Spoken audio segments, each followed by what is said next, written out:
Recreational fishermen say the Territory Government's failure to agree to a major infrastructure deal with Tiwi Islanders will see anglers thousands of dollars out of pocket. From tomorrow, those wanting to fish on the Tiwis will have to buy a $55 permit, which will take up to 3 weeks to process. Traditional owners of the rest of the Territory's coastal waters say they want more funding for outstation communities in exchange for continued access for fishermen. The Territory Government promised recreational fishermen they wouldn't have to pay to fish in Indigenous coastal waters.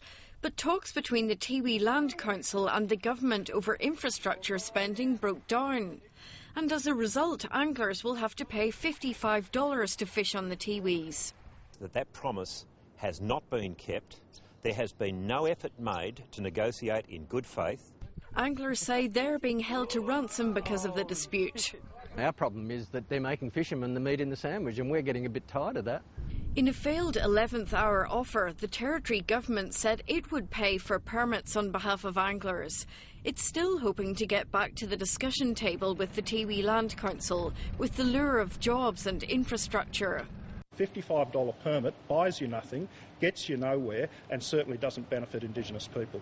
Traditional owners won back rights to most of the Territory's coastline in the Blue Mud Bay court decision 2 years ago. Landowners say if the Territory and federal governments want to prevent fishing permits being applied to other areas as well as the Tiwis, they'll have to reconsider freezing funding to homeland communities. A lot of the coastal areas are occupied by people living on homelands, and both governments have indicated that they don't necessarily have a long-term strategy in dealing with homelands. We've got a negotiating plan and strategy. The Northern Land Council says the talks are on track, but a deal is unlikely before the federal election. Jane Bardon, ABC News.